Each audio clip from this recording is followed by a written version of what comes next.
Welcome to Ayisha's academy. Sreenarayana Guru open യൂണിവേഴ്സിറ്റിയിലെ വിവിധ കോഴ്സുകളിലേക്കുള്ള admission portal open ആക്കിയിട്ടുണ്ട്. അപ്പോൾ എങ്ങനെയാണ് നമ്മൾ ഓപ്പൺ യൂണിവേഴ്സിറ്റിയുടെ വെബ്സൈറ്റ് വഴി ഈ അഡ്മിഷൻ എടുക്കുന്നത്, അതിന് വേണ്ടിയിട്ടുള്ള ന്യൂ രജിസ്ട്രേഷൻ എങ്ങനെയാണ് ചെയ്യുന്നത് എന്നുള്ളൊരു ഡിസ്ക്രിപ്ഷൻ വീഡിയോ ആണ് കേട്ടോ ഞാനിന്ന് ചെയ്യുന്നത്. അപ്പോൾ നമുക്ക് നോക്കാം. ഇതാണ് നമ്മുടെ യൂണിവേഴ്സിറ്റിയുടെ വെബ്സൈറ്റ്. അപ്പോൾ ഈ വെബ്സൈറ്റ് ഓപ്പൺ ആകുമ്പോൾ നമ്മളൊന്ന് ശ്രദ്ധിക്കുക, എംബ്ലോക്ക് ഇത് തന്നെയാണോ എന്നുള്ള. കാരണം ഒരുപാട് ഫേക്ക് വെബ്സൈറ്റ് ഒക്കെ ഇപ്പോൾ ക്രിയേറ്റ് ആവുന്നുണ്ട്. അപ്പോൾ ഇത് നമ്മുടെ യൂണിവേഴ്സിറ്റിയുടെ വെബ്സൈറ്റ് ആണെന്ന് എൻഷുർ ചെയ്യുക. അപ്പോൾ അതിനുശേഷം നമ്മൾ ആദ്യമായിട്ട് മനസ്സിലാക്കേണ്ടത്, ഒരു കോഴ്സിന് നമ്മളിപ്പോൾ അഡ്മിഷൻ എടുക്കുമ്പോഴത്തേക്കും നമ്മുടെ ആപ്ലിക്കൻ്റ് ആയിട്ടുള്ള നമ്മുടെ പേരിൽ സ്വന്തമായിട്ട് എന്തുണ്ടായിരിക്കണം? ഒരു മൊബൈൽ നമ്പർ, വാലിഡ് ആയിട്ടുള്ള മൊബൈൽ നമ്പർ ഉണ്ടായിരിക്കണം, വാലിഡ് ആയിട്ടുള്ള ഒരു ഇമെയിൽ ഐ ഡി ഉണ്ടായിരിക്കണം. നമ്മളിപ്പോൾ കൊടുക്കുന്ന ഇമെയിൽ ഐ ഡിയും മൊബൈൽ നമ്പറുമാണ് ലാസ്റ്റ് വരെ നമ്മുടെ എല്ലാ കാര്യങ്ങളും കമ്മ്യൂണിക്കേറ്റ് ചെയ്യുന്നതും. ബാക്കിയുള്ള ഡോക്യുമെൻറ്റ്സ് ഒക്കെ അതുമായിട്ടായിരിക്കും ലിങ്ക് ചെയ്തിട്ടുണ്ടായിരിക്കുന്നത്. പിന്നെ പറഞ്ഞിട്ടുണ്ടായിരിക്കുന്നത് നമ്മുടെ സർട്ടിഫിക്കറ്റ്സിൻ്റെ കോപ്പീസൊക്കെ സെൽഫ് അറ്റസ്റ്റഡ് ആയിരിക്കണം. നമ്മുടെ TC നമ്മുടെ കയ്യിൽ വേണം. ഈ കാര്യങ്ങളൊക്കെ നമുക്ക് എന്ത് ചെയ്യാനുണ്ട്? അപ്ലോഡ് ചെയ്ത് കൊടുക്കാനുണ്ട്. ഓക്കെ, അപ്പോൾ അങ്ങനെയുള്ള കുറച്ച് കാര്യങ്ങൾ നമ്മൾ എൻഷുർ ചെയ്യുക. എന്നിട്ട് നമുക്ക് ആദ്യം ഇതിൻ്റെ എന്താണ് യൂണിവേഴ്സിറ്റി പറയുന്ന ഇൻസ്ട്രക്ഷൻ അല്ലെങ്കിൽ എലിജിബിലിറ്റി ക്രൈറ്റീരിയ കാര്യങ്ങളിലോട്ട് പോവാം. അപ്പോൾ ഇതിൻ്റെ ഫീസ് അടയ്ക്കണം. നമ്മളിതെല്ലാം സബ്മിറ്റ് ചെയ്ത് വെരിഫൈ ചെയ്തിട്ട് ഫീസ് അടയ്ക്കുന്നതൊക്കെ നമ്മുടെ യൂണിവേഴ്സിറ്റിയുടെ സൈറ്റ് വഴി ഓൺലൈൻ മാത്രമാണ് ഫീസ് അടയ്ക്കേണ്ടത്, അല്ലാതെ ഓഫ്ലൈൻ ഫീസ് ഫെസിലിറ്റി ഒന്നുമില്ല. അപ്പോൾ അതെല്ലാ കാര്യങ്ങളൊക്കെ ഒന്ന് ഓർത്ത് വെച്ചിരിക്കുക. ആദ്യമായിട്ട് നമുക്ക് ആ ഇൻസ്ട്രക്ഷൻസ് ഒന്ന് നോക്കാം. ആദ്യം നമ്മൾ യൂണിവേഴ്സിറ്റി പറയുന്നത് പ്രോസ്പെക്ടേഴ്സ്, യൂണിവേഴ്സിറ്റി റെഗുലേഷൻസ് ആദ്യം ഒരു ആപ്ലിക്കൻ്റ് എന്ത് ചെയ്തിരിക്കണം, മനസ്സിലാക്കിയിരിക്കണം. അപ്പോൾ യൂണിവേഴ്സിറ്റി പ്രോസ്പെക്ടേഴ്സ് എടുത്ത് നമ്മൾ നോക്കുക. അതിനകത്ത് ഒരുപാട് കോഴ്സസ് ഓഫർ ചെയ്യുന്നതിൻ്റെ അതിൻ്റെ ഡ്യൂറേഷൻ, അത് എത്ര ക്രെഡിറ്റ്സ് ആണ്, അങ്ങനെയുള്ള എല്ലാ കാര്യങ്ങളും പറയുന്നുണ്ട്. അത് ഇപ്പോൾ പ്രോസ്പെക്ടേഴ്സ് നന്നായിട്ട് വായിക്കുക. കോഴ്സ് സ്ട്രക്ചർ നമുക്ക് ആദ്യം നിന്ന് മനസ്സിലാവും. ഓക്കെ, അടുത്ത് പറയുന്നത് നമ്മൾ എൻ്റർ ചെയ്യുമ്പോഴേ കറക്റ്റ് ആൻഡ് ആക്യുറേറ്റ് ഡീറ്റെയിൽസ്, അതായത് ഇതിനകത്ത് എന്ത് ചെയ്യാൻ പറ്റത്തില്ല, സബ്മിറ്റ് ചെയ്ത് കഴിഞ്ഞാൽ നമുക്കൊന്നും എന്ത് ചെയ്യാൻ പറ്റില്ല, മോഡിഫൈ ചെയ്യാൻ പറ്റത്തില്ല. അപ്പോൾ അതുകൊണ്ട് ആപ്ലിക്കൻസിൻ്റെ ഡീറ്റെയിൽസൊക്കെ വളരെ കെയർഫുള്ളായിട്ട് കറക്റ്റായിട്ട് മാത്രം സബ്മിറ്റ് ചെയ്യാൻ ശ്രമിക്കുക. അപ്പോൾ ഇതെന്ത് ചെയ്യാൻ പറ്റത്തില്ല എന്നാണ് നമ്മൾ പറയുന്നത്, ഇത് നമുക്ക് മോഡിഫൈ ചെയ്യാനൊന്നും പറ്റില്ല. Incorrect information may affect admission, examination, certificates and other service. അപ്പോൾ നമ്മൾ ഈ അഡ്മിഷൻ എടുക്കുന്ന സമയത്ത് എന്ത് ഇൻഫർമേഷനാണോ എൻ്റർ ചെയ്യുന്നത് അത് തന്നെയാണ് ലാസ്റ്റ് വരെ യൂണിവേഴ്സിറ്റി ഫോളോ ചെയ്യുന്നത്. അപ്പോൾ അതുകൊണ്ട് നമ്മുടെ സർട്ടിഫിക്കറ്റിനെ ബാധിക്കും, പിന്നെ എക്സാമിനേഷനെയും അഡ്മിഷൻ്റെ ബാക്കി പ്രോസസ്സിനെയൊക്കെ ഇത് അഫക്റ്റ് ചെയ്യാനുള്ള സാധ്യതയുള്ളതുകൊണ്ട് കറക്റ്റായിട്ടുള്ള ഇൻഫർമേഷൻ തന്നെ കൊടുക്കുക. പിന്നെ അടുത്ത് പറയുന്നത് പ്രോഗ്രാം ചൂസ് ചെയ്യുമ്പം, ഓക്കെ, ആ പ്രോഗ്രാം ചൂസ് ചെയ്യുമ്പം വളരെ കെയർഫുള്ളായിരിക്കുക. പ്രോഗ്രാമും അതുപോലെ തന്നെയാണ്, നമുക്ക് എന്ത് ചെയ്യാൻ പറ്റത്തില്ല, മോഡിഫൈ ചെയ്യാനും ചേഞ്ച് ചെയ്യാനും ഒന്നും പറ്റില്ല. അപ്പോൾ നമ്മൾ ഏത് പ്രോഗ്രാമാണ് കൊടുക്കുന്നതെന്നുള്ളത് ഫിക്സ് ചെയ്ത് അതിൻ്റെ ആ പ്രോഗ്രാം ചൂസ് ചെയ്തിട്ട് തന്നെയാണോ നമ്മളൊരു ന്യൂ രജിസ്ട്രേഷൻ എടുത്തത്, അല്ലെങ്കിൽ ന്യൂ രജിസ്ട്രേഷൻ വീണ്ടും ഓപ്പൺ ചെയ്ത് വരുമ്പോഴത്തേക്കും ആവശ്യമുള്ള ഡീറ്റെയിൽസ് എല്ലാം കൊടുത്തിട്ട് കറക്റ്റ് പ്രോഗ്രാമാണോ ചൂസ് ചെയ്തത് എന്നുള്ളത് നോക്കുക. പിന്നെ പറഞ്ഞിട്ടുള്ളത്, നേരത്തെ നമ്മൾ പറഞ്ഞത് മെയിൽ ഐ ഡിയുടെ മൊബൈൽ നമ്പറിൻ്റെയും കാര്യം, അത് വളരെ ഇമ്പോർട്ടൻ്റ് ആണ്. അപ്പോൾ അത് നമ്മുടെ സ്വന്തം നമ്പറും സ്വന്തം മെയിൽ ഐ ഡിയും തന്നെ കൊടുക്കണം. പിന്നെ അത് ഇന്നാക്റ്റീവ് ആണോ എന്നുള്ള കാര്യങ്ങളൊക്കെ അത് എന്ത് ചെയ്യണം, അതൊന്ന് ചെക്ക് ചെയ്യണം. അപ്പോൾ ആക്റ്റീവായിട്ടുള്ള മൊബൈൽ നമ്പറും പിന്നെ മെയിൽ ഐ ഡിയാണ് അതിനകത്ത് കൊടുക്കേണ്ടത്. മറ്റുള്ളവരുടേതും അല്ലെങ്കിൽ ഷെയർഡ് ആയിട്ടുള്ള മെയിലും ഒന്നും ഷെയർ ചെയ്യാതിരിക്കുക അതിനകത്ത്.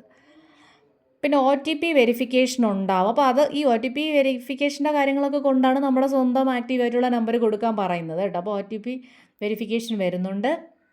പിന്നെ പറയുന്നത് future communication from the university. ഇപ്പോൾ ഈ യൂണിവേഴ്സിറ്റി നമ്മൾ അഡ്മിഷൻ എടുത്താൽ അതിന് ശേഷമുള്ള എല്ലാ കമ്മ്യൂണിക്കേഷനും നമ്മുടെ മൊബൈൽ വഴിയും ഇമെയിൽ ഐ ഡിയും ഒക്കെ വഴി അവർ തരും. അതായത് അഡ്മിഷൻ്റെ കൺഫർമേഷൻ തരും. പിന്നെ ലേണറിന് ലോഗിൻ ചെയ്യാനുള്ള ഒരു പോർട്ടലൊക്കെ ഉണ്ട്. നമുക്ക് അഡ്മിഷൻ എടുത്തതിന് ശേഷം നമുക്ക് എല്ലാ കാര്യവും നമ്മുടെ പ്രൊഫൈൽ വഴി അറിയാൻ പറ്റും. സ്റ്റഡി മെറ്റീരിയൽസിൻ്റെ കേസ്, പിന്നെ എക്സാം രജിസ്ട്രേഷൻ, അസൈൻമെൻറ്റ്, ഫീ പേയ്മെൻറ്റ്, യൂണിവേഴ്സിറ്റി നോട്ടിഫിക്കേഷൻസ്, ഇതെല്ലാം നമ്മളുമായിട്ട് യൂണിവേഴ്സിറ്റി എന്ത് ചെയ്യും, കമ്മ്യൂണിക്കേറ്റ് ചെയ്യും. ഓക്കെ, അപ്പോൾ ഇത്തരത്തിലുള്ള കമ്മ്യൂണിക്കേഷൻ നമുക്ക് കിട്ടണമെങ്കിൽ നമ്മൾ കൊടുക്കുന്ന ഡീറ്റെയിൽസ് എന്തായിരിക്കണം, കറക്റ്റ് ആയിരിക്കണം എന്നുള്ളതാണ് പറയുന്നത്. അടുത്ത് പറയുന്നത് selection of learner support centre ആണ്. അതായത് നമ്മളിപ്പോൾ ഇത് നമുക്കറിയാം, ഈ SN യൂണിവേഴ്സിറ്റിയുടെ മെയിൻ വരുന്നത്, യൂണിവേഴ്സിറ്റി എവിടെയാണ് ലൊക്കേറ്റ് ചെയ്യുന്നത്, കൊല്ലത്താണ്. പക്ഷെ നമുക്കറിയാം പല ഡിസ്ട്രിക്റ്റുകളിൽ ഓൾമോസ്റ്റ് എല്ലാ ഡിസ്ട്രിക്റ്റിലും എന്തുണ്ട്, ലേണേഴ്സ് സപ്പോർട്ട് സെൻറ്റർ ഉണ്ട്. അപ്പോൾ ഇത് നമുക്ക് ചൂസ് ചെയ്യാനുള്ള ഒരു വിൻഡോ വരുമ്പോഴത്തേക്ക് നമ്മൾ കെയർഫുള്ളായിട്ട് തന്നെ നമുക്ക് ഏറ്റവും കൺവീനിയൻ്റ് ആയിട്ടുള്ള അല്ലെങ്കിൽ നിയർ ആയിട്ടുള്ള സെൻറ്റർ അതിനകത്ത് ഉണ്ടോ എന്നുള്ളത് ചെക്ക് ചെയ്ത്, ഇപ്പോൾ സപ്പോസ് നമ്മൾ എടുക്കുമ്പോഴത്തേക്കേ നമുക്ക് ഇപ്പോൾ ട്രിവാൻഡ്രം ആണ് നമ്മുടെ ഡിസ്ട്രിക്റ്റ് ആണെങ്കിൽ ഒരുപാട് സെൻറ്റർ അതിനകത്ത് വരും. എല്ലാ ഡിസ്ട്രിക്റ്റിലും ഒരുപാട് സെൻറ്റേഴ്സ് ഉണ്ട്. ഞാനൊരു എക്സാമ്പിൾ പറഞ്ഞെന്നേ ഉള്ളൂ. അപ്പോൾ അതിനകത്ത് ആദ്യം നമ്മളൊരു സെൻറ്റർ ഉണ്ട് കണ്ട് നമ്മളത് എന്ത് ചെയ്തു, സെലക്ട് ചെയ്തു. നമ്മൾ ബാക്കിയൊന്നും നോക്കിയില്ല, അതെന്ത് ചെയ്തു, സബ്മിറ്റ് കൊടുത്തു. പിന്നെ ആയിരിക്കും നമ്മളൊരു ഫ്രണ്ട് പറയുന്നത് ഇന്ന സെൻറ്റർ ഉണ്ടായിരുന്നു നമ്മളത് കൊടുത്തു എന്ന് പറയുമ്പോഴത്തേക്ക് നമുക്ക് നോർമലി എന്ത് തോന്നും, അതൊന്ന് നോക്കാമായിരുന്നു, അതായിരുന്നു എനിക്ക് കുറച്ച് നിയറസ്റ്റ്. അപ്പോൾ അതായത് നമുക്ക് ഏറ്റവും നിയറസ്റ്റ് അല്ലെങ്കിൽ ഏറ്റവും കൺവീനിയൻ്റ് ആയിട്ടുള്ള സെൻറ്റർ ഏതാണെന്ന് ഐഡൻറ്റിഫൈ ചെയ്തതിന് ശേഷം മാത്രം അത് എന്ത് ചെയ്യുക, ചൂസ് ചെയ്യുക. ഓക്കെ, അപ്പോൾ അത്തരത്തിലുള്ള ഒരു സെൻറ്റർ നമ്മൾ സെലക്ട് ചെയ്യുക. The selected learner support centre cannot be changed after submission. ഇത് നമുക്ക് എന്ത് ചെയ്യാൻ പറ്റത്തില്ല, ചേഞ്ച് ചെയ്യാൻ പറ്റത്തില്ല. You are required to visit the centre for academic or administrative purpose. നമുക്ക് ഈ സെൻറ്റർ എന്ന് പറയുന്നത് നമുക്ക് ക്ലാസ്സുകൾ തരുന്ന സ്ഥലമാണ്. നമ്മൾ അസൈൻമെൻറ്റ് സബ്മിറ്റ് ചെയ്യുന്നത്, പ്രോജക്റ്റ് സബ്മിറ്റ് ചെയ്യുന്നത് എല്ലാം അക്കാഡമിക്കലി ആൻഡ് അഡ്മിനിസ്ട്രേറ്റീവ് ആയിട്ടുള്ള എല്ലാ പ്രോസസ്സിലും നമ്മൾ ഈ സെൻറ്ററിലോട്ടാണ് പോകാനുള്ളത്. അപ്പോൾ അതുകൊണ്ട് അത് ശ്രദ്ധിച്ച് തന്നെ നമ്മൾ എന്ത് ചെയ്യണം, ഈ ഒരു സെൻറ്റർ ചൂസ് ചെയ്ത് കൊടുക്കണം. പിന്നെ റാഗിങ്ങിൻ്റെ കേസ് നമ്മുടെ യൂണിവേഴ്സിറ്റി എന്ത് ചെയ്യുന്നുണ്ടെന്നാണ്, റാഗിങ്ങിനെ സ്ട്രിക്ട്ലി പ്രൊഹിബിറ്റ് ചെയ്യുന്നുണ്ടെന്ന് പറയുന്നത്. ഇനിയാണ് ഇതിൻ്റെ ഏറ്റവും പ്രധാനപ്പെട്ട ഒരു ഏരിയയിലോട്ട് നമ്മൾ പറയുന്നത്. ഇത്രയും കാര്യങ്ങളൊക്കെ നിങ്ങൾക്ക് കോമൺ ആയിട്ട് അറിയാമെന്നുള്ളതായിരിക്കും. ഇനി പറയുന്നത് നമുക്കിവിടെ രജിസ്ട്രേഷൻ എടുക്കാൻ നമുക്ക് ഡെഫിനറ്റ്ലി വേണ്ടുന്നൊരു കാര്യം മാൻഡേറ്ററി കണ്ടോ, APAAR ID or ABC ID and DEB ID എന്ന് പറയുന്ന ഏതാണ്, അപ്പാർ ID അല്ലെങ്കിൽ ABC ID ആൻഡ് അതിൻ്റെ കൂടെ, അതായത് ഈ രണ്ടിലും ഏതെങ്കിലും ഒരു ID. ഇപ്പോൾ നമുക്ക് ഏതാണത്, അപ്പാർ ID ആണ് കേട്ടോ. അപ്പാർ IDയും DEB ID എന്ന് പറഞ്ഞാൽ ഡിസ്റ്റൻസ് എഡ്യൂക്കേഷൻ ബ്യൂറോ ID എന്നുള്ളതാണ്. അപ്പോൾ നമ്മൾ അഡ്മിഷൻ എടുക്കുന്നതിന് മുന്നേ ഈ ഒരു ID ഉണ്ടെങ്കിൽ മാത്രമേ, ഏത് ഐഡിയാണ്, DEB ID ഉണ്ടെങ്കിൽ മാത്രമേ നമുക്ക് എന്ത് ചെയ്യാൻ പറ്റുള്ളൂ, കോഴ്സിന് രജിസ്റ്റർ ചെയ്യാൻ പറ്റത്തുള്ളൂ. അതായത് ഡിസ്റ്റൻസ് ആയിട്ടല്ലേ നമ്മൾ ഈ കോഴ്സ് ചെയ്യാൻ പോകുന്നത്. ആ ഡിസ്റ്റൻസ് എഡ്യൂക്കേഷൻ ബ്യൂറോയിൽ നമ്മുടെ ഒരു ഇൻഡിവിജ്വൽ ഐഡൻറ്റിറ്റി എൻഷുർ ചെയ്യുന്ന, നമ്മളുടെ ആധാറൊക്കെ നമ്മൾ എടുക്കുമ്പോൾ ഡിജി ലോക്കറിൽ ചെയ്യുന്നുണ്ടല്ലോ, അതുപോലത്തെ ഒരു ID ആണ് ഏതെന്ന് പറയുന്നത്, DEB ID. ഈ DEB ID എടുക്കണമെങ്കിൽ അതിന് മുന്നേ നമ്മൾ എന്തെടുത്തിരിക്കണം, അപ്പാർ ID എടുത്തിട്ടുണ്ടായിരിക്കണം. അപ്പോൾ അതൊക്കെ ഡിജി ലോക്കർ വഴിയാണ്. ഡിജി ലോക്കർ എടുത്തിട്ടുള്ളവർ, ഓൾറെഡി ചെയ്തിട്ടുള്ളവർക്ക് അത് ലോഗിൻ ചെയ്ത് ചെയ്യാം. അല്ലാത്തവർക്കുള്ള എങ്ങനെയാണ് അത് ചെയ്യുന്നതെന്നുള്ളത് ഞാൻ ഈ വീഡിയോൻ്റെ ലാസ്റ്റ് തന്നെ പറയുന്നുണ്ട് കേട്ടോ. ഓക്കെ, അപ്പോൾ ഈ ഒരു കാര്യം as per UGC guide lines every learner pursuing higher education in India must have an APAAR ID or ABC ID. കണ്ടോ, UGC ഗൈഡ് ലൈൻ പ്രകാരമാണ് പറയുന്നത്. ഓക്കെ, UGC ഗൈഡ് ലൈൻ പറയുന്നത് എങ്ങനെയാണ്, ഏതൊരു ലേണറിനും ഹയർ എഡ്യൂക്കേഷൻ സെക്ടറിലുള്ള ഏതൊരു ലേണറിനും എന്ത് വേണമെന്നുള്ളതാണ് ഒരു അപ്പാർ ID അല്ലെങ്കിൽ ABC ID. അപ്പോൾ ഈ ഒരു ID ക്രിയേറ്റ് ചെയ്യുക, അതിനുശേഷം DEB ID ക്രിയേറ്റ് ചെയ്യുക. DEB ID കൊടുത്താൽ മാത്രമേ രജിസ്ട്രേഷൻ വിൻഡോയിൽ അത് വെരിഫിക്കേഷൻ പ്രോസസ്സിലാവുള്ളൂ. എന്നാൽ മാത്രമേ നമ്മുടെ രജിസ്ട്രേഷൻ നമുക്ക് ചെയ്ത് തുടങ്ങാൻ തന്നെ പറ്റുള്ളൂ. ഓക്കെ,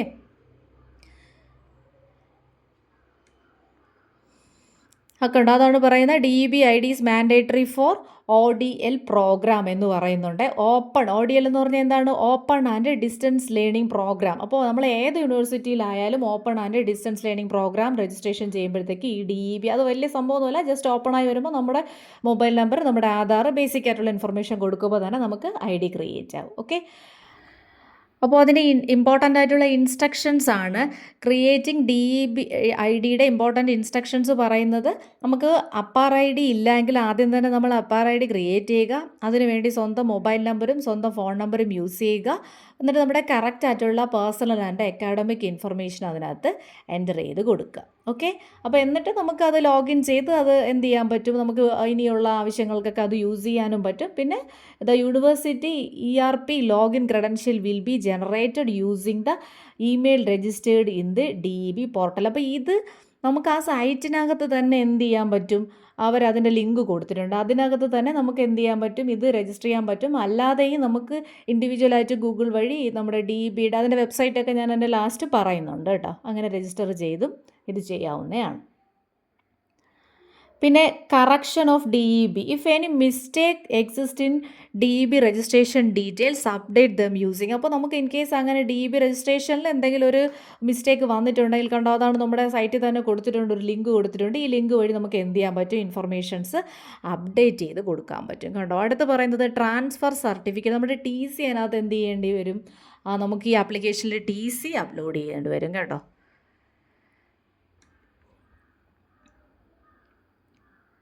ഇനി പറയുന്നത് നമ്മുടെ കയ്യിൽ ടി സി ഉണ്ടെങ്കിൽ നമുക്ക് എന്ത് ചെയ്യാം, ടി സി അപ്ലോഡ് ചെയ്യാം. ഇൻ കേസ് ടി സി എന്തല്ല അവൈലബിൾ അല്ല എങ്കിൽ upload A self attested affidavit clearly stating the reason for non availability of the T C. അതായത് ഇപ്പോൾ ചിലർക്കൊക്കെ കുറേ വർഷം മുമ്പ് പഠിച്ചവർക്കാണെങ്കിൽ ചിലപ്പോൾ ടി സി കയ്യിൽ കാണണമെന്നില്ല. അങ്ങനെ കയ്യിലില്ലാത്തവർ സ്വന്തമായിട്ട് എന്ത് ചെയ്യുന്നു, ഒരു സത്യവാങ്മൂലം എഴുതിയാൽ മതി എന്തുകൊണ്ടാണ് ടി സി ഇല്ലാത്തത് എന്നുള്ളത് ഒന്ന് എഴുതിയിട്ട് സെൽഫ് അറ്റസ്റ്റ് ചെയ്താൽ മതി എന്ന് പറയുന്നുണ്ട്. അപ്പോൾ ഉള്ളതാണെങ്കിൽ അത് ഏറ്റവും നല്ലത്. ടി സി കയ്യിലുള്ളവരാണെങ്കിൽ അത് തന്നെ അപ്ലോഡ് ചെയ്യുക. ഓക്കെ.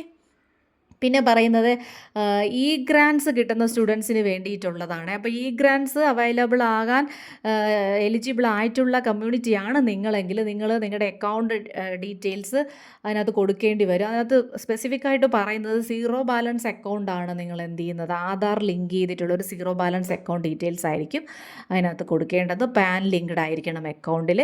ഇത് ഇ ഗ്രാൻസിൻ്റെ ട്രാൻസാക്ഷന് വേണ്ടി മാത്രമുള്ള ഒരു അക്കൗണ്ട് ആയിരിക്കണം നിങ്ങളവിടെ കൊടുക്കേണ്ടത്. ഇത് ഇ ഗ്രാൻസ് എലിജിബിൾ ആയിട്ടുള്ള കുട്ടികൾക്ക് വേണ്ടി മാത്രമാണ്. ഈ പറയുന്ന ഈ ലാസ്റ്റ് നമ്മൾ ആ ഫൈനൽ ചെക്ക് ലിസ്റ്റ് നോക്കണം. നമ്മുടെ സബ്മിഷന് മുന്നേ ഉള്ള ഫൈനൽ ചെക്ക് ലിസ്റ്റ് നമ്മൾ നോക്കുമ്പോഴത്തേക്കും എന്താണ്, നമ്മൾ പ്രോസ്പെക്ടസ് വായിച്ചിട്ട് തന്നെയാണോ എല്ലാം ചെയ്തത്, പിന്നെന്താണ് കറക്റ്റ് പ്രോഗ്രാമാണോ ചൂസ് ചെയ്തത്, നമുക്ക് ഈ പറയുന്ന എലിജിബിലിറ്റി ഉണ്ടോ, ഡിഗ്രി കോഴ്സസിലാണെങ്കിൽ നമ്മൾ +2 പാസ്സായിട്ടുണ്ടോ, പിന്നെ PG കോഴ്സസിനാണെങ്കിൽ നമ്മൾ ഡിഗ്രി ഫുള്ളി പാസ്സായിട്ടുണ്ടോ, പിന്നെ നമ്മുടെ മെയിൽ ID പിന്നെ ഫോൺ നമ്പർ കറക്റ്റ് ആണോ, ഓക്കെ, പിന്നെ OTP വെരിഫിക്കേഷൻ കംപ്ലീറ്റ് ചെയ്തിട്ടുണ്ടോ, പിന്നെ മെയിനായിട്ട് നമ്മുടെ അപ്പാർ ID ക്രിയേറ്റ് ചെയ്തിട്ടുണ്ടോ, അതിനുശേഷം DEB ID ക്രിയേറ്റ് ചെയ്തിട്ടുണ്ടോ, DEB ഡീറ്റെയിൽസ് വെരിഫൈ ചെയ്തിട്ടുണ്ടോ, പിന്നെ നമ്മുടെ support centre learner support centre select ചെയ്തത് കെയർഫുള്ളി ആണോ, കറക്റ്റ് ആണോ, ആവശ്യമുള്ളതാണോ ചൂസ് ചെയ്തിട്ടുള്ളത് നോക്കുക. പിന്നെ അക്കാഡമിക് ഡോക്യുമെൻറ്റ്സ് അപ്ലോഡ് ചെയ്തിട്ടുണ്ടോ, പിന്നെ ടി സിയുടെ കേസ്, ടി സി ഇല്ലാത്തവർക്ക് ഞാൻ എന്ത് പറഞ്ഞു, ഒരു വൈറ്റ് പേപ്പറിൽ എന്ത് ചെയ്താൽ മതി, സ്വന്തമായിട്ടൊരു അഫിഡാവിറ്റ് എഴുതിയിട്ട് അതൊന്ന് സൈൻ ചെയ്യണം. പിന്നെ ഇ ഗ്രാൻസ് കിട്ടാൻ അർഹതയുള്ളവർക്ക് ഇ ഗ്രാൻസിൻ്റെ ബാങ്ക് അക്കൗണ്ട് അവർ കറക്റ്റ് ഉണ്ടോ, ഇപ്പോൾ സീറോ ബാലൻസ് ഒക്കെ ഉള്ളവരാണോ എന്നുള്ള കാര്യം, ഇതെല്ലാം നമ്മൾ എന്ത് ചെയ്യണം, ഫൈനൽ സബ്മിഷന് മുന്നേ എന്ത് ചെയ്യണമെന്നുള്ളതാണ്, അതൊന്ന് ചെക്ക് ചെയ്യണം. ഇനി ഞാൻ പറഞ്ഞില്ലേ നമുക്ക് എങ്ങനെയാണ് അപ്പാർ IDയും പിന്നെ DEB നോക്കുന്നതെന്നുള്ളതൊക്കെ രജിസ്റ്റർ ചെയ്യുന്നതെന്നുള്ള. അപ്പോൾ അതിനകത്ത് നമ്മുടെ ഡിജി ലോക്കറിൻ്റെ വെബ്സൈറ്റ് എടുക്കുന്നത്, digilokar.gov.in എന്ന് പറയുന്നതാണ് അതിൻ്റെ വെബ്സൈറ്റ് കേട്ടോ. അപ്പോൾ അത് മാറിപ്പോകരുത്, വേറെ ഏതെങ്കിലും സൈറ്റിൽ കയറി ഡിജി ലോക്കർ എന്നും പറഞ്ഞിട്ട് ഡീറ്റെയിൽസ് ഒന്നും കൊടുക്കരുത്. ഒന്നുകൂടെ പറയാം, digilokar.gov.in എന്നുള്ളതാണ് അതിൻ്റെ സൈറ്റ്. അപ്പോൾ ഇങ്ങനെയായിരിക്കും അതിൻ്റെ ഒരു സൈറ്റ് ഓപ്പണായി വരുന്നത്. അപ്പോൾ അതിനകത്ത് നമ്മൾ എന്ത് ചെയ്യണം, നമ്മുടെ ഓൾറെഡി അക്കൗണ്ട് ഉള്ള ആളാണെങ്കിൽ ലോഗിന് നമ്മുടെ നമ്പർ കൊടുക്കുക, നമ്പർ കൊടുത്ത് കണ്ടിന്യൂ കൊടുക്കുക. കണ്ടിന്യൂ കൊടുക്കുമ്പോൾ കണ്ടോ സെലക്ട് നമ്മുടെ അക്കൗണ്ട്, നമ്മുടെ പേരിൻ്റെ ആദ്യത്തെ അക്ഷരവും ലാസ്റ്റത്തെ അക്ഷരവും വെച്ചിട്ട് നമ്മുടെ അക്കൗണ്ട് ഇങ്ങനെ കാണിക്കും. ഇല്ലാത്തവരാണെങ്കിൽ നമ്മൾ എന്ത് ചെയ്യണം കണ്ടോ, ക്രിയേറ്റ് ന്യൂ അക്കൗണ്ട് എന്ന് പറയുന്ന ഓപ്ഷൻ ചൂസ് ചെയ്തിട്ട് അതിനകത്ത് നമ്മുടെ ബേസിക് ആയിട്ടുള്ള കുറച്ച് കാര്യങ്ങൾ ചോദിക്കും, അത് കൊടുക്കുക. എന്നിട്ട് കണ്ടോ നമ്മുടെ ഒരു വെരിഫിക്കേഷനാണ്, ഇതിനകത്ത് വെരിഫിക്കേഷൻ കോഡ് വന്ന് വെരിഫൈ കൊടുക്കും. അപ്പോൾ ഇങ്ങനത്തെ ഒരു വിൻഡോ ഓപ്പണായി വരും. ഇതാണ് ഡിജി ലോക്കർ വിൻഡോ എന്ന് പറയുന്നത്. അതിനകത്ത് സെർച്ച് ഡോക്യുമെൻറ്റ്സ് എന്ന് പറയുന്ന ഓപ്ഷൻ, ഡിജി ലോക്കർ വിൻഡോ ഓണായി വരുമ്പോഴത്തേക്കും ആ സെർച്ച് ഡോക്യുമെൻ്റ് എന്ന് പറയുന്ന ഓപ്ഷൻ കൊടുക്കുക. അതിനകത്ത് ക്ലിക്ക് എന്നിട്ട് ABC എന്ന് പറഞ്ഞിട്ട് ABC കാർഡ്, ABC ID എന്നാണ് നമുക്ക് വേണ്ടത്, അത് നമ്മൾ ടൈപ്പ് ചെയ്ത് കൊടുക്കുക. ABC ID ടൈപ്പ് ചെയ്ത് കൊടുക്കുമ്പോൾ അടുത്ത് കണ്ടോ നമുക്ക് ഈ ഒരു ഓപ്ഷൻ വരും. ABC ID അതിൻ്റെ ഫുൾ ഫോമാണ് അക്കാഡമിക് ബാങ്ക് ഓഫ് ക്രെഡിറ്റ്സ്. കണ്ടോ അതിവിടെ ഓപ്പൺ ആയിട്ട് വന്നിട്ടുണ്ട്. അത് നമ്മൾ ക്ലിക്ക് ചെയ്യുമ്പോഴത്തേക്കും അക്കാഡമിക് ബാങ്ക് ഓഫ് ക്രെഡിറ്റ്സ് എന്ന് പറയുന്ന ആ ഒരു ഐക്കൺ നമ്മൾ ക്ലിക്ക് ചെയ്യുമ്പോൾ കണ്ടോ അപ്പാർ ID, നമുക്ക് അപ്പാർ ID ആണ് ആദ്യം ചെയ്യേണ്ടത്, അത് കഴിഞ്ഞിട്ടാണ് DEB ID ചെയ്യേണ്ടത്. അതിൽ ക്ലിക്ക് ചെയ്യുമ്പോൾ അപ്പാർ IDയിൽ നമ്മുടെ നെയിം ആസ് പെർ ആധാർ, നമ്മുടെ പേര്, date of birth, gender, identity type എന്ന് പറഞ്ഞാൽ നമ്മളിപ്പോൾ ആധാറാണ്, പുതിയ രജിസ്ട്രേഷനുള്ളവർക്ക് ഐഡൻറ്റിറ്റി ടൈപ്പ് ആധാറാണ് കൊടുക്കേണ്ടത്. കാരണം അത് പഴയ ആൾക്കാർക്കാണെങ്കിൽ റോൾ നമ്പറും രജിസ്ട്രേഷൻ നമ്പറും ഒക്കെ കൊടുക്കാം, നമ്മൾ പുതുതായിട്ട് രജിസ്റ്റർ ചെയ്യാൻ പോകുന്നതല്ലേ ഉള്ളൂ. അപ്പോൾ ആധാർ കൊടുക്കുക. ഐഡൻറ്റിറ്റി വാല്യൂ എന്ന് പറഞ്ഞാൽ നമ്മൾ കൊടുക്കുന്ന ഡോക്യുമെൻറ്റിൻ്റെ നമ്പറാണ്, നമ്മൾ ആധാറാണ് കൊടുക്കുന്ന ആധാറിൻ്റെ നമ്പർ. അഡ്മിഷൻ ഇയർ, ഏത് വർഷമാണ് നമ്മൾ അഡ്മിഷൻ എടുക്കുന്ന, 2026. അടുത്തത് അഡ്മിഷൻ ഇയർ കഴിഞ്ഞിട്ട് I am a student at Sreenarayana open university എന്ന് കൊടുക്കുക. ഇവിടത്തേക്കല്ലേ അഡ്മിഷൻ എടുക്കുന്നത്. എന്നിട്ട് ഗെറ്റ് ഡോക്യുമെൻ്റ് കൊടുക്കുക. അപ്പോൾ നമുക്ക് എന്തായി? അപ്പാർ ഐ ഡി ആയി. അടുത്ത് നമ്മൾക്ക് വേണ്ടത് ഏതാണ്? ഡി ബി ഐ ഡി അല്ലേ? ഡി ബി ഐ ഡി ആണ് നമ്മുടെ മാൻഡേറ്ററി. ഇതാണ് നമ്മുടെ D B I D create ചെയ്യേണ്ട സൈറ്റ്. ആ സൈറ്റിൻ്റെ പേര് db.ugc.ac.in എന്നുള്ള ആ പേരിലാണ് സൈറ്റ് നമ്മൾ ഓപ്പൺ ആക്കേണ്ടത്. അപ്പോൾ ഇങ്ങനെയാണ് അതിൻ്റെ സൈറ്റ് ഓപ്പണായി വരുന്നത്. ഇതാണ് official site D B I D create ചെയ്യേണ്ടത്.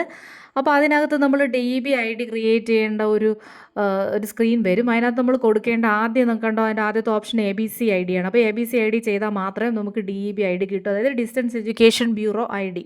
നമ്മൾ ഡിസ്റ്റൻസ് എഡ്യൂക്കേഷൻ അല്ലെങ്കിൽ കറസ്പോണ്ടൻസ് എഡ്യൂക്കേഷൻ ചെയ്യുന്നവർ ഷുവറായിട്ടും ചെയ്തിരിക്കേണ്ട ഐ ഡി ആണ്. ഇതുണ്ടെങ്കിൽ മാത്രമേ നമുക്ക് എന്ത് ചെയ്യാൻ പറ്റൂ? അഡ്മിഷൻ രജിസ്ട്രേഷൻ എടുക്കാൻ പറ്റൂ. എന്നിട്ട് ആധാർ നമ്പർ കൊടുക്കുക, ആധാറിൻ്റെ ഡീറ്റെയിൽസ്, ആധാറിലുള്ള നെയിം, പിന്നെ ഡേറ്റ് ഓഫ് ബർത്ത്, നമ്മുടെ ജെൻഡർ, പിന്നെ അങ്ങനെ ബേസിക് ആയിട്ടുള്ള കുറച്ച് ഇൻഫർമേഷൻ ചോദിച്ചിട്ടുണ്ട്. അത് കൊടുത്തിട്ട് എൻ്റർ ക്യാപ്ച കൊടുത്തിട്ട് എന്ത് ചെയ്യുക? നമ്മളുടെ D B I D create ചെയ്യുക. അപ്പോൾ ഈ D B I D create ചെയ്തതിന് ശേഷം നമ്മൾ എന്ത് ചെയ്തു? ബേസിക് ആയിട്ടുള്ള എല്ലാ റിക്വയർമെൻറ്റ്സും ആയി. ഇനി നമ്മൾ നേരെ നമ്മുടെ അഡ്മിഷൻ പോർട്ടലിലോട്ട് പോയിട്ട് കണ്ടോ, നമ്മുടെ ലോഗിൻ ഓർ രജിസ്റ്റർ എന്ന് പറഞ്ഞിട്ടുള്ള ഒരു കണ്ടോ, അതിനകത്ത് നോക്കുമ്പോൾ എന്തെടുക്കണം? നമ്മൾ രജിസ്ട്രേഷൻ എടുക്കണം, കാൻഡിഡേറ്റ് രജിസ്ട്രേഷൻ എടുക്കണം. രജിസ്ട്രേഷൻ എടുക്കുമ്പോൾ കണ്ടോ ന്യൂ രജിസ്ട്രേഷൻ എന്ന് പറഞ്ഞിട്ട് എന്നുള്ളത്. അപ്പോൾ അവിടെ നമ്മൾ ഡി ബി ഐ ഡി ആണ് കണ്ടോ ആദ്യം നമ്മൾ ഫസ്റ്റ് സ്റ്റേജിൽ തന്നെ ചോദിച്ചിരിക്കുന്നത് ഡി ബി ഐ ഡി ആണ്. അപ്പോൾ ഐ ഡി ക്രിയേറ്റ് ചെയ്തിട്ട് ന്യൂ രജിസ്ട്രേഷനിൽ വന്ന് നമ്മൾ ഐ ഡി കൊടുക്കുക. നെക്സ്റ്റിലോട്ട് പോകുമ്പോൾ വെരിഫൈ ഡീറ്റെയിൽസ് ആവും, OTP വരും. അതിന് ശേഷം നമ്മൾ എന്ത് ചെയ്യുക? നമ്മുടെ കോഴ്സ് ചൂസ് ചെയ്യുക. പിന്നെ എന്താണ്? നമ്മുടെ മറ്റേ ലേണർ സപ്പോർട്ട് സെൻറ്ററൊക്കെ ഉണ്ടല്ലോ, അത് കറക്റ്റ് അത് സെലക്ട് ചെയ്ത് കൊടുത്തതിന് ശേഷം ഓൺലൈനായിട്ടുള്ള ഫീ പേയ്മെൻറ്റ് ഓപ്ഷൻസ് ഒക്കെ ഇത് ചെയ്തിട്ടാണ് വരുന്നത്. അതെല്ലാം ചെയ്തിട്ട് ആ പ്രിൻ്റ് ഔട്ട് നമ്മൾ എടുക്കണം. ഓക്കെ. അപ്പോൾ കൂടുതൽ എന്തെങ്കിലും ഡൗട്ട് ഉണ്ടെങ്കിൽ തീർച്ചയായിട്ടും നിങ്ങൾ എന്ത് ചെയ്യുക? എന്നെ കോൺടാക്റ്റ് ചെയ്യുക, വാട്സാപ്പ് DM ചെയ്യുക. പിന്നെ എൻ്റെ നമ്പറുണ്ട്, വിളിക്കാനും മറക്കണ്ട. പിന്നെ കൂടുതൽ വിവരങ്ങൾക്കായിട്ട് എൻ്റെ ചാനൽ സബ്സ്ക്രൈബ് ചെയ്യുക. Okay, thank you.